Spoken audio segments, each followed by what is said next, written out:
मेघना दिसायला काही फार सुंदर नसते, पण याचे तिला कधीच काही वाटले नाही.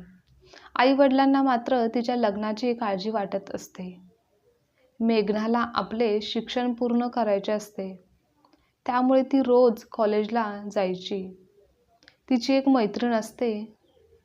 कॉलेजमधला एक मुलगा तिच्या मैत्रिणीला प्रपोज करतो, तेव्हा ती त्याला सरळ नकार देते. तेव्हा तो मुलगा असं काही करतो की त्यामुळे मेघनाचे आयुष्यच बदलून जाते. एका गावात एक मुलगी राहत होती. ती दिसायला फारशी चांगली नसते, पण तिचा स्वभाव मात्र खूप चांगला असतो. तिचे नाव मेघना होते, पण गावातील बहुतेक लोक तिला वाईट चेहऱ्याची कुरूप बोलत असे. पण मेघनाला कोणाच्याही बोलण्यावर हरकत नव्हती. ती कोणाच्याच बोलण्याकडे लक्ष देत नसायची. मेघना आता मोठी झाली होती आणि आता तिच्या घरच्यांना तिच्या लग्नाची काळजी देखील वाटू लागली होती. कारण मेघना दिसायला अजिबातच सुंदर नव्हती. त्यामुळे तिला कोण पसंत करेल हा प्रश्न घरच्यांना सतत सतावत होता. तिच्या लग्नाची काळजी आईवडिलांना होती, पण मेघना मात्र आपल्या विश्वात सुखी होती. तिला लग्न करण्याची अजिबातच इच्छा नव्हती, तर तिला शिकून मोठे व्हायचे होते. स्वतःच्या पायावर उभे राहायचे होते. ती आता कॉलेजला जात होती.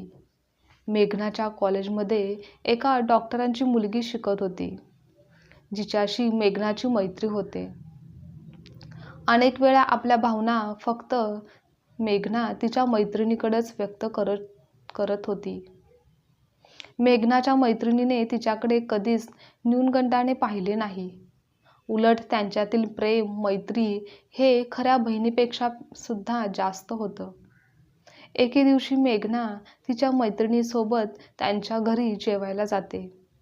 घरी मेघनाच्या मैत्रिणीचे पालक तिचे अगदी छान स्वागत करतात आणि मेघनासाठी खाण्यासाठी छान पदार्थ तयार करतात. रात्रीचे जेवण झाल्यावर मेघना तिच्या मैत्रिणीसोबत जाते. त्यांच्या खोलीमध्ये जाऊन बसते आणि काही तास गप्पा मारल्यानंतर मेघना परत तिच्या घरी येते. मेघनाच्या आत्याने एका मुलाचे नाते तिच्यासाठी लग्नासाठी आणले होते, जो शाळेत शिपाई म्हणून काम करत असतो. पण मेघनाला स्वतःचे काहीतरी नाव करायचे असते, त्यामुळे ती लग्नाला तयार नव्हती. ती तिच्या आईवडिलांना बोलते, तुम्हाला तर माहिती आहे ना, मला शिक्षण पूर्ण करायचे आहे, तरी देखील तुम्ही लग्नासाठी का गडबड करत आहात? आत्याला इथे का बोलावलं आहे? हे ऐकून मेघनाची आत्या रागावते आणि तेथून निघून जाते. त्यामुळेच मेघनाचे आईवडील तिच्यावर खूप जास्त चिडतात आणि तिला ओरडतात. रागातच बोलतात की तुझा चेहरा पाहून कोणीही तुझ्याशी लग्न करणार नाही. जर कोणी तुला पसंत करत असेल व तुझ्याशी लग्न करणार असेल तर तुझे तोंड बंद ठेव, म्हणजेच तुझे लग्न होईल. आईवडिलांचे बोलणे ऐकून मेघना खूप दुःखी होते आणि तिच्या खोलीत जाऊन रडू लागते. आपल्या नशिबाला शाप देत राहिली. मेघना विचार करू लागली की या आयुष्यातून आपली सुटका झाली तर सगळेच सुखी होतील. पण ती एक धाडसी मुलगी होती, त्यामुळे आत्महत्येचा विचार तिच्या मनात फार काळ टिकत नव्हता आणि तिने आपले अश्रू पुसत आपला अभ्यास सुरू ठेवला. दुसऱ्या दिवशी मेघनाला कॉलेजच्या लायब्ररीमधून काही पुस्तके घ्यायची होती, म्हणून कॉलेज संपल्यावर ती तिच्या मैत्रिणीसोबत लायब्ररीमध्ये जाते. लायब्ररीमध्ये एक मुलगा मेघनाच्या मैत्रिणीला गुलाबाच्या फुलासह एक कार्ड देतो, ज्यामध्ये मेघनाच्या मैत्रिणीसाठी काही संदेश लिहिलेले असतात.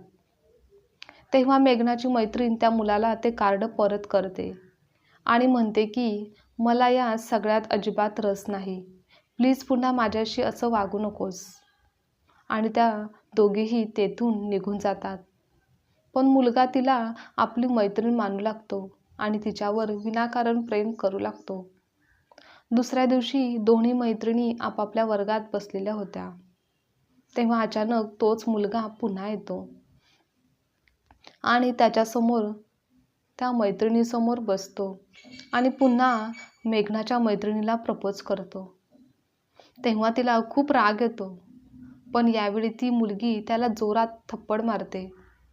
वर्गात इतर विद्यार्थ्यांची गर्दी असते. त्या मुलाला सर्वांसमोर थप्पड मारली जाते. तेव्हा त्याला खूप अपमानास्पद वाटतं. तो रागाने क्लासरूममधून बाहेर पडतो आणि आता त्याला आपल्या अपमानाचा बदला घ्यायचा होता. म्हणून तो मॅनेजरच्या माध्यमातून फॅक्टरीमधून पैसे देऊन ॲसिडची व्यवस्था करतो आणि कॉलेजच्या काही अंतरावर पुढे उभा राहतो. कॉलेज सुटल्यानंतर मेघना आणि तिची मैत्रीण तेथे येताच त्यांच्या मागे ॲसिड लपवून ठेवलेला तो मुलगा त्यांच्या समोर येतो आणि मेघनाला तिथून निघून जाण्यास सांगतो. त्याला त्या मुलीशी थोडं बोलायचं होतं, त्यामुळे मेघना थोडी दूर जाऊ लागते. पण तेव्हाच मेघनाची नजर ॲसिडवर पडताच ती जोरात ओरडते आणि तिच्या मैत्रिणीला पळून जायला सांगते. तिला थोडं दूर ढकलते आणि मग मुलगा तो त्या मुलीच्या चेहऱ्यावर ॲसिड फेकतो. म्हणजेच मेघनाच्या चेहऱ्यावर ॲसिड पडतं. ॲसिड तिच्या चेहऱ्यावर पडताच मेघना वेदनेने ओरडते. तेव्हा तेथे उपस्थित असलेल्या जमावाने मुलाला पकडून पोलिसांच्या स्वाधीन ते करतात. पण मेघनाचा संपूर्ण चेहरा ॲसिडने जळलेला होता. तेव्हा तिला दवाखान्यात आणलं जातं. या सर्वाचे मेघनाच्या मैत्रिणीला खूप वाईट वाटत होते, कारण मेघना आधीच तिच्या चेहऱ्यावर नाराज होती आणि ॲसिडमुळे ती भयानक दिसत होती. मेघनाचा हा असा अपघात झाल्याचे कळताच तिचे पालक दवाखान्यात येतात. आपल्या मुलीला वेदना होत असल्याचे पाहून ते रडू लागतात. तेव्हा मेघनाची मैत्रीण त्यांना दिलासा देत म्हणते, काळजी करू नका, सर्व काही ठीक होईल. मेघना खूप धाडसी मुलगी आहे. मला वाचवण्यासाठी तिने स्वतःच्या चेहऱ्यावर ॲसिड घेतलं. मेघनाच्या मैत्रिणीचे वडील जे डॉक्टर आहेत, त्यांच्या लक्षात आलं की मेघनाने आपल्या मुलीला वाचवण्यासाठी हे सर्व केलेलं आहे. तेव्हा ते काही मिनिटांमध्येच हॉस्पिटलमध्ये पोहोचतात आणि हॉस्पिटलमध्ये पोहोचताच डॉक्टर त्यांच्या मुलीला भेटतात आणि मेघनाच्या वैद्यकीय चाचणीचा अहवाल पाहतात आणि ते मग मेघनाला त्यांच्या हॉस्पिटलमध्ये नेण्याची प्रक्रिया पूर्ण करतात. खरं तर ते त्वचारोग तज्ज्ञ होते आणि अशा रुग्णांना त्यांचे हॉस्पिटल चांगले उपचार दिले जायचे. त्यामुळे मेघनाचे पालक तिला दुसऱ्या हॉस्पिटलमध्ये जाण्याची परवानगी देतात. खरं तर ते मनात विचार करत होते की मेघना खरंच चांगली बरी होईल की नाही आणि एवढ्या मोठ्या आयुष्यात ती कोणाच्या पाठिंब्याने जगेल. आता त्यांना आपल्या मुलीच्या भविष्याची काळजी वाटत होती. पण नियतीला काहीतरी वेगळंच हवं होतं. बऱ्याच दिवसाच्या उपचारानंतर मेघनाचे ऑपरेशन पूर्ण झाले होते आणि डॉक्टरांनी तिचा चेहरा उघडला. ती एखाद्या सुंदर अप्सरासारखी दिसत होती.